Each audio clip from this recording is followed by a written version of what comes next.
Suckled Brats 4-pack, books 1-4. Breastfeeding Erotica, Nursing Erotica, Lactation Erotica. Written by Millie King. Narrated by Edie Olliver. Farmer Gregor's Prize Milk. Suckled Brats 1. Farmer Gregor had raised dairy cows for years, and Amber was one of his best. Her milk was the talk of the farmer's market. It fetched a hefty price due to its richness and limited supply. People would use it in cakes to give it a velvety decadent texture, or put it in coffees for the ultimate morning pick-me-up. Others would drink it by the glass and savor the sweetness that no other milk quite achieved. Mr. Gregor was proud of Amber, and rightly so. All good things must come to an end, though, and this good thing came to an end in a way so strange that I dare say you won't quite believe me. You'll have to forgive my accent, by the way, and I hope it doesn't come across too British. I'm afraid Mr. Gregor and I are as English as they come, right the way down to our tea drinking and his tweed caps and jackets. He fell short of smoking a pipe, although I think that's only because his wife won't let him. Anyway, I digress. Our story begins late one stormy night. The barn door was going crazy in the wind and must have come off the latch. The second I heard it, I was sprinting from my bedroom where I stayed as part of my job. The last thing you want is the cows getting out on a night like this.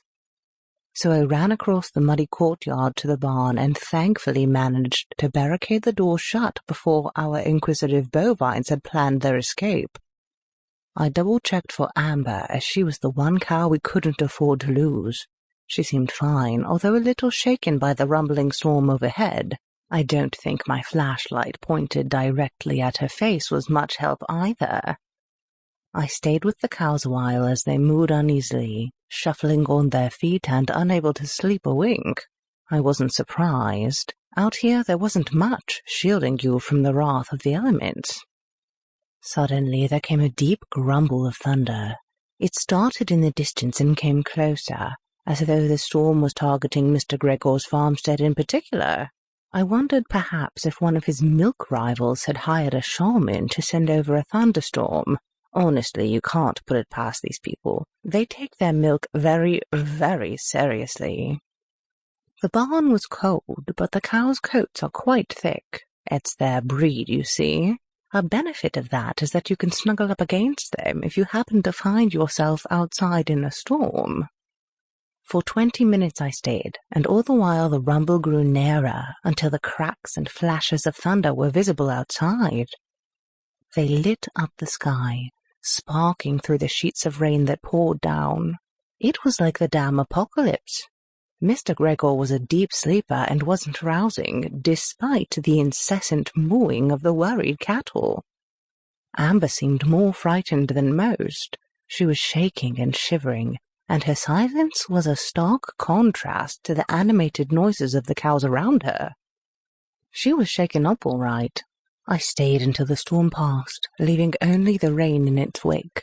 When things had quietened down and the animals seemed settled, I locked them in the barn and walked back to the house. After toweling off and getting warm, I managed to sleep, waking only a few hours later to the sound of Mr. Gregor downstairs in the kitchen. "Fetch me some milk, Agnes," he shouted up to me. I know. Agnes is a terrible name. My father was nothing if not traditional, and unfortunately the men in his family often named their firstborn daughters after their own mothers. It made Grandma Agnes happy, but I'd have preferred Amber's name in all honesty. "Coming, Mr. Gregor?" I cried from the bedroom above. I was on the clock almost 24/7, but Mr. Gregor paid well, and the views from my bedroom window were to die for. I dressed quickly in my gown and Wellington boots. Not the most chic of outfits, of course, but it gets the job done. I ran back into the courtyard and noticed that Mrs. Gregor's car was gone already. On Fridays, she'd sometimes leave early for work. She was a networker, as she called it. Sample complete. Ready to continue?